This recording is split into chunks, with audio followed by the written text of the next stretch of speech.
शंकर के मंदिर में प्रतिदिन जाने वाले को और एक और चीज अपने स्मरण में रहे, अगर शिव के मंदिर नहीं जा सकते तो अपने घर में जो शिवलिंग है उस पर जल चढ़ाओ।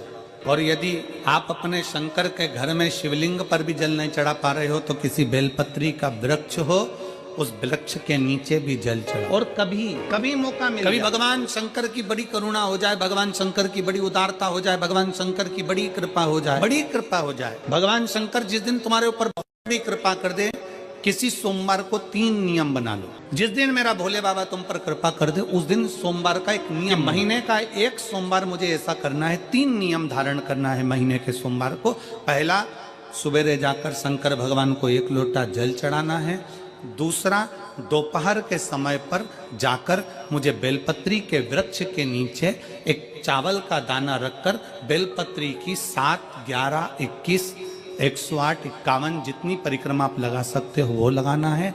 और तीसरा, बेलपत्री के वृक्ष के नीचे और शंकर के मंदिर के दरवाजे पर मुझे एक घी का दीपक लगाना है। बस ये 3 नियम जिसने महीने में एक बार ले लिया, समझ लो उसको पीछे हटने की जरूरत ही नहीं, वो आगे ही। महीने के किसी एक सोमवार का ऐसा नियम बना लो कि मुझे 3 नियम धारण करना है महीने के किसी भी एक सोमवार को। हम ये नहीं कहेंगे कि तुम सोमवार 5 पढ़ रहे हैं तो 5 को करो, 4 पढ़ रहे हैं तो 4 को करो, 3 पढ़ रहे हैं तो 3 को करो। तुम तो महीने का एक सोमवार का नियम बना। और मेरी जीजियों से, मेरी बेटियों से जो विदेश में रह रही हैं, जो कहीं बाहर रह रही हैं, कहीं बड़े शहर में रह रही हैं, जो रोज मंदिर नहीं जा सकते, हर किसी महीने के एक सोमवार को भी ये नियम निर्धारण करते, तो उनसे कहेंगे कि 3 महीने में एक सोमवार का नियम बना लो। 3 महीने में नहीं बना सकते तो 6 महीने में एक सोमवार का नियम बना लो। और 6 महीने में नहीं बना सकते तो 1 साल में एक सोमवार का ऐसा नियम बना लो कि मैं साल का एक सोमवार ऐसा रहूंगी कि सुबह सोमवार के दिन मंदिर में जाकर जल चढ़ाऊंगी, दोपहर में जाकर बाबा को एक अक्षत का दाना रखकर, अक्षत का मतलब है कि बाबा मेरी दिनों दिन उन्नति करना। बेलपत्री के वृक्ष के नीचे जो अक्षत रखा जाता है वो उन्नति के लिए रखा जाता है। शंकर के शिवलिंग पर जो अक्षत रखा जाता है वो रोग मुक्ति के लिए रखा जाता है। अशोक सुंदरी पर जो अक्षत रखा जाता है वो संतान प्राप्ति के लिए रखा जाता है। षडानंद कार्तिकेय की ओर जो अक्षत रखा जाता है वह हमारे बच्चों की सुख समृद्धि के लिए रखा जाता है। विनायक की ओर,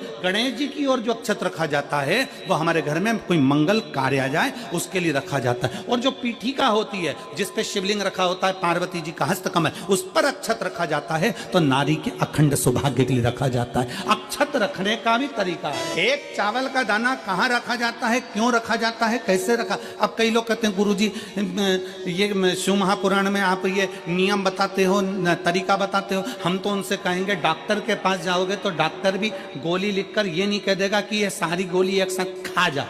डॉक्टर भी कहेगा ये गोली सुबह खाना है, ये गोली शाम को खाना है, ये गोली दोपहर में खाना, ये गोली भूखे रहकर खाना। बोलो सही है कि गलत है। ये रात्रि को खाना खाने के बाद खा लेना, ये खाना खाने के पहले, ये नाश्ते के पहले। और सुनो, ये दवाई, ये वाली पीछे वाली जो दवाई लो ना इसको दूध से लेना, ये वाली जो दवाई लो ना इसको पानी से लेना। और सुनो, ये डब्बी है इसको पानी में मिलाकर फिर पीना। दवाई लेने का भी तरीका है, उसी तरह शिव महापुराण में एक एक अक्षत का भी तरीका है और एक एक बेलपत्री का भी। कई लोग कहते हैं गुरुजी आप ये तरीका बताते हो शिव पुराण के माध्यम से, कई लोगों के मन में संशय जागता है। तो अगर हम एक साथ चावल चढ़ा दे तो उसका क्या तरीका है। तो हमारा निवेदन है डॉक्टर जो दवाई ले एक ही बार में निपटा, एक ही बार में खा। दवाई एक बार में पूरी खा गए असर नहीं करेगी, इसमें डॉक्टर का कोई दोष नहीं है। उसने तो बताया था ऐसे लेना, ऐसे लेना। और तुमने, मैं डॉक्टर साहब ने पूछा दवाई पूरी ली, शाम की दवाई भूल गई थी, सवेरे की दवाई भूल गई थी, ये दवाई भूल गई थी। डॉक्टर कहेगा हमने तो नियम बताया था, तुमने नहीं खाई तो असर कहाँ से करेगी। तुम असर कब करती है, जब हम पूजन के तरीके को जान जाएं, जब हम अर्चना के तरीके को जाएं। आप साल भर का एक सोमवार निकाल लो, 6 महीने का एक सोमवार निकाल लो, 3 महीने का एक सोमवार निकाल लो, महीने का एक सोमवार निकाल लो, अपने से दिल में बन जाए तो एक सोमवार ऐसा निकालो जिसके 3 नियम धारण हो। पहला, उसी सोमवार जिसको कर रहे हो उस दिन सुबह जल चढ़ाना। दूसरे, दोपहर के समय पर जाकर बेलपत्री के वृक्ष के नीचे एक चावल का दाना रखना। और परिक्रमा बेलपत्र की जितनी तुमसे बन जाए, जितनी तुम्हारे शरीर की कैपेसिटी हो, जितना तुम्हारा शरीर चलते बन जाए। हम तो ये भी नहीं कहते कि तुम भूखे रहकर भगवान का भजन करो, हम कभी नहीं कहते। हम तो यहाँ तक कहते हैं, हमारे पुष्टि मार्ग में यहाँ तक कहा गया कि वल्लभ कुल की एकादशी करो, भले बकरी जैसे चरो, पर एकादशी करो। हम तो यहाँ तक कहते हैं कि बहुत समय से कल मेरी एकादशी है, एकादशी है, एकादशी है, एकादशी है, पूरे घर को हिलाकर रख दिया, एकादशी है, एकादशी, एकादशी है। बहू टेंशन में, बेटा डिप्रेशन में, पति पपीता ला ला के, सेव फल ला ला के, मूंगफली का दाना ला ला के, काजू कतली ला ला के, सेव फल ला ला के, और सारा सामान साबूदाना और खिचड़ी और ना चिप्स ना जाने क्या क्या ला ला के, बेचारा पति एकादशी आती है वो नौमी से चिंता में पड़ जाता। हम तो ये भी नहीं कहते कि तुम व्रत बहुत भारी करो, तुम व्रत उपास भी बहुत बहुत टेंशन वाला करो, ना ना ना। अपने को व्रत उपास भी इतना बहुत बहुत भूखे रह रहे हो, बहुत प्यासे रह रहे हो, और मालूम पड़े कि भगवान हमें मिलेगा, भगवान हमें मिलेगा। भगवान कहता है कि देख भाई, मैं भी भूखा नहीं रहता, तू भी भूखा मत रहे, मैं भी चकाचक रहता हूँ, तू भी चकाचक रहे, मैं भी अपने। और भगवान शंकर तो ये भी कहते हैं कि अपना परिवार भी मत छोड़ो। मेरे पास में पार्वती भी, एक ही देवता है जो विद फैमिली मंदिर में, शंकर जी हैं तो पार्वती जी है, तो गणेश जी हैं, तो कार्तिकेय जी हैं, तो नंदी है, सब मंदिर के अंदर चाहिए। शंकर भगवान अपने पूरे परिवार के साथ। शंकर जी तो ये कहते हैं अकेले तुम क्यों रहते हो। शिव जी की एक बात अपने ध्यान में रखना, कितनी सुंदर बात है शंकर भगवान की, बहुत ध्यान में रखिएगा। आप जोहरी नहीं हो, हीरे को नहीं परख सकते, हम भी जोहरी नहीं है, हम हीरा को नहीं समझ। भगवान शंकर ने पृथ्वी पर जिसको जन्म दिया उसको जोहरी बनाकर पैदा किया है, उसको जोहरी बनाकर भेजा है कि आप भले हीरा को न समझो चलेगा, पर अपने नजदीक में कोई दुखी है तो उसकी पीड़ा को जरूर समझना। भगवान शंकर कहते हैं उसकी पीड़ा का, हीरा को समझो ना समझो पर पीड़ा को जरूर समझो, किसी के दर्द को जरूर समझिए, किसी के दुख को जरूर समझिए, किसी की तकलीफों को जरूर। हम भी तो अपनी जिंदगी में एक नियम बना सकते हैं कि मैं श्री शिवाय नमस्तुभ्यम का जाप करूंगी, मेरी कॉलोनी में कोई शंकर जी का मंदिर है, हम 5-10 महिलाएं प्रत्येक सोमवार को 10 मिनट बैठेंगी, शाम के समय प्रदोष काल में 6 बजे 6:30 बजे बैठेंगे, 6:45 बजे 15 मिनट बाद उठ जाएंगे, श्री शिवाय नमस्तुभ्यम का जाप करेंगे, शंकर जी को भोग लगाएंगे। अगर एक हफ्ते में 5 सोमवार पड़ते हैं तो 5 महिलाएं अपना नियम बना ले कि आज का प्रसाद थोड़ा सा, कुछ भी शक्कर, खड़ी शक्कर, कुछ भी मैं लेके आऊंगी, माँ भोग लगाएंगे, अपन 5 मिलकर श्री शिवाय नमस्तुभ्यम जपेंगे, प्रसाद बांट देंगे, अपने घर चले जाएंगे। ज्यादा ढोंग प्रपंच नहीं, दिखावा नहीं, कोई एक नियम। हमारे नजदीक में शंकर जी का मंदिर है, हफ्ते में एक बार नियम बनाएंगे, उस मंदिर में सफाई करेंगे। हफ्ते में एक बार नियम बनाएंगे, अपने नजदीक के शंकर के मंदिर को साफ करेंगे, क्लीन। एक नियम अपने अंदर बनाओ शिव के। अपने भीतर जब हम नियम बना लेते हैं कि श्री शिवाय नमस्तुभ्यम जपना है, शिव को एक लोटा जल चढ़ाना है, शंकर की आराधना करना है, तो शिव हमारे लिए भी कोई ना कोई नियम जरूर बनाते हैं और हमारा कल्याण जरूर करते हैं। एक नियम है। कलिकाल में संसार में जो शिव महापुराण की कथा को सुनता है, श्रवण करता है, करवाता है, बाँचता है, सुनता है, वो जितने जीव इस कथा को श्रवण करने आते हैं, केवल उनका ही नहीं, उनकी 71 पीढ़ी का कल्याण शिव पुराण की कथा कर। रोज पशुपतिनाथ का व्रत करते हो आप, 16 सोमवार का व्रत करते हो आप, संकट सोमवार का व्रत करते हो आप, शिवरात्रि का व्रत करते हो, सोमवार की अष्टमी का व्रत करते हो। उन व्रतों में सारे व्रत करो, मना नहीं है, पर उस व्रत में अपना पूर्ण समर्पण परमात्मा के प्रति रखो। केवल खाना छोड़ा है, अन्न छोड़ा है, भोजन छोड़ा है, दिन में सुबह से लेकर शाम तक 2-3 बार तुमने कुछ ना कुछ पाया है, वो व्रत हो सकता है आपकी दृष्टि में, पर हमारी दृष्टि में व्रत कौन सा है।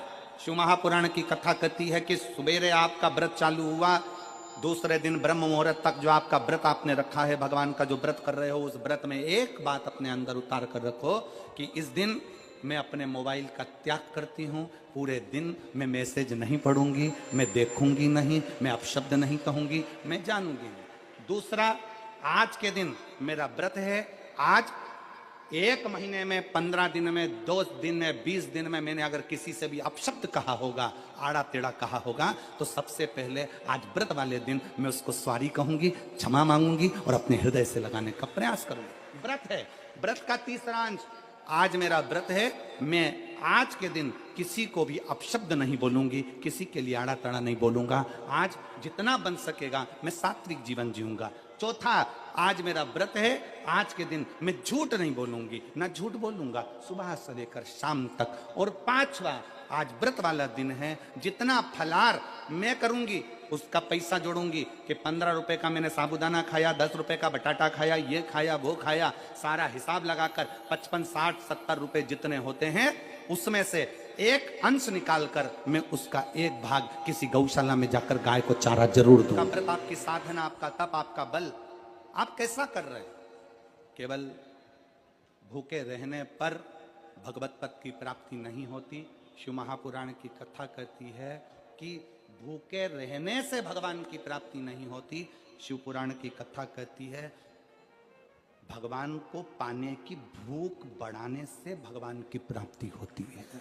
भीतर से परमात्मा को पाने की व्रत करो, मना नहीं, तप करो, मना नहीं, साधना करो, मना नहीं, पर उस तप साधना में, व्रत में परमात्मा को पाने की ललकता हो आपके भीतर, भगवान को पाने की ललकता हो आपके भीतर, भगवत पद को पाने की ललकता हो।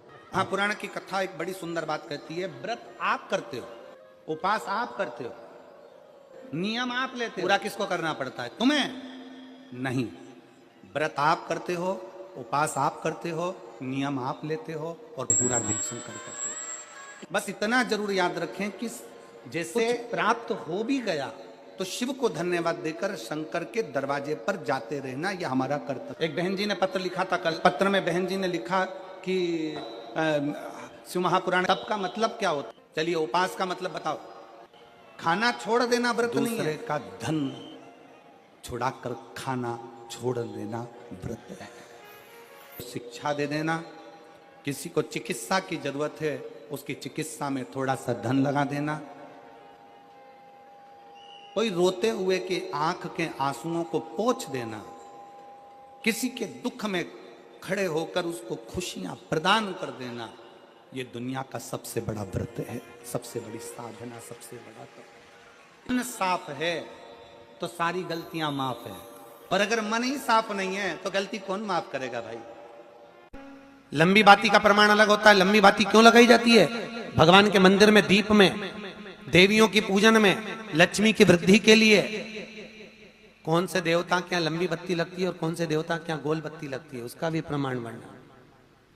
किसी देवी की पूजन करो तो लंबी बत्ती आती है, कुल देवता की पूजन करो तो लंबी बत्ती आती है, किसी मंदिर में किसी देवता को लगाने जाओ तो गोल बत्ती लगती है, उसका भी प्रमाण है। लंबी बत्ती जहां लगाई है, अगर लक्ष्मी के सामने लगाई है तो लक्ष्मी की लंबाई बढ़ती है, लक्ष्मी की वृद्धि बढ़ती है। अगर कुल देवता के नाम की लगाई है तो वंश की वृद्धि होती है। इसलिए हमारे यहाँ अमावस्या पूनम को जो पाटे वाटे भराते हैं उसमें गोल बत्ती नहीं लंबी लगाई जाती है, जिससे हमारा वंश। नवरात्रि में देवी जी की जो बाती लगाई जाती है वो लंबी लगाई जाती है, गोल नहीं। क्यों? क्योंकि जिससे माँ हम पर कृपा बना कर रखे, हमारा वंश खूब बढ़े, हमारे यहाँ लक्ष्मी। स्थिर बाती, गोल बाती लगाई जाती है ब्रह्मा के मंदिर में, इंद्र के मंदिर में, देवता के मंदिर में। तुलसी के सम्मुख में लंबी बाती नहीं लगती, तुलसी के सम्मुख में गोल बाती लगाई। पीपल के वृक्ष के नीचे कभी लंबी बाती नहीं लगती, बड़ के पेड़ के नीचे कभी लंबी बाती नहीं लगती, आंवले के पेड़ के नीचे कभी गोल बाती नहीं लगती। आंवले के वृक्ष के नीचे लंबी बाती लगना चाहिए। धन की वृक्ष, तुलसी के पौधे के नीचे लंबी नहीं लगती, गोल बाती लगती। बातियों का भी। आइए भक्तों, आज सुनते हैं तुलसी माता की चालीसा। यह चालीसा सुनने से होती है हर रोगों से मुक्ति, मिलती है सुख समृद्धि का आशीर्वाद। तो एक बार बोलिए प्रेम से विष्णु भगवान की जय, तुलसी माता की जय, भगवती माता की जय। श्री तुलसी महारानी करो विनय सिरनाय, जो मम हो संकट विकट दीजे मात नसाय। नमो नमो तुलसी महारानी, महिमा अमित न जाए बखानी। दियो विष्णु तुमको सम्माना, जग में छायो सुयस महाना। विष्णु प्रिय जय जयंती भवानी, तिहु लोक की हो सुख खानी। भगवत पूजा करे जो कोई, बिना तुम्हारे सफल न हो। जिन घर तब नहीं होए निवासा, उस पर करे विष्णु नहीं वासा। करे सदा जो तब नित्य सुमरन, ते ही के काज होए सब पूरन। कार्तिक मास महात्म्य तुम्हारा, जाको जानत सब संसारा। तब पूजन जो करे कुमारी, पावे सुंदर वर सुकुमारी। करे जो पूजा नित्य प्रति नारी, सुख संपत्ति से होए सुखारी। वृद्धा नारी करे जो पूजन, मिले भक्ति होवे पुलकित मन।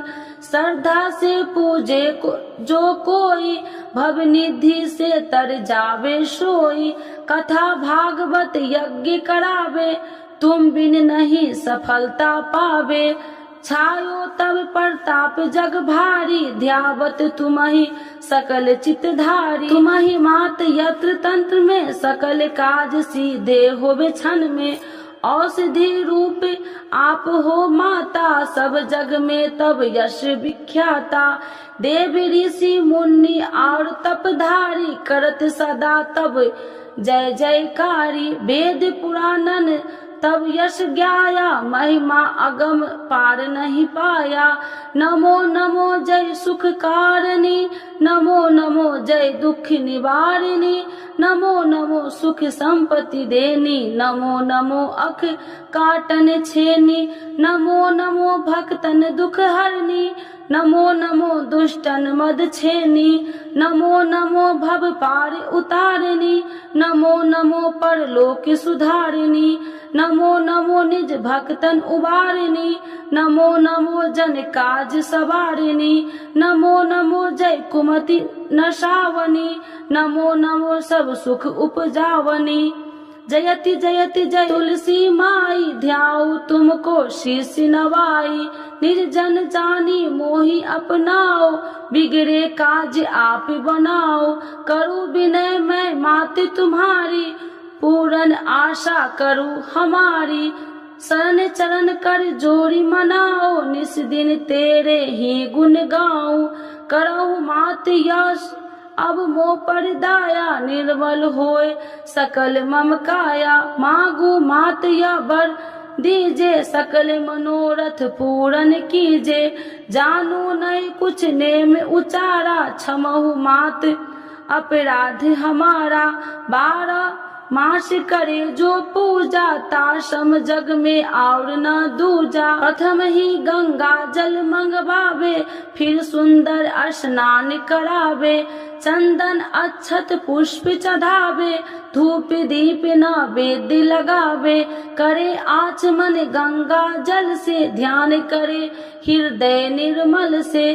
पाठ करे फिर चालीसा की, स्तुति करे मात तुलसी की। यह विधि पूजा करे हमेशा, ताके तन नहीं रहे कलेशा। करे मास कार्तिक का साधन, शोभे नित्य पवित्र सिद्ध होई जाई। है यह कथा महासुखदाई, पढ़े सुने सो भव तर जाई। यह श्री तुलसी चालीसा, पाठ करे जो कोई। गोविंद सो फल पावही, जो मन इच्छा होई। तो एक बार बोलिए प्रेम से विष्णु भगवान की जय, तुलसी माता की जय, भगवती माता की जय, सर्व देवी देवताओं की जय।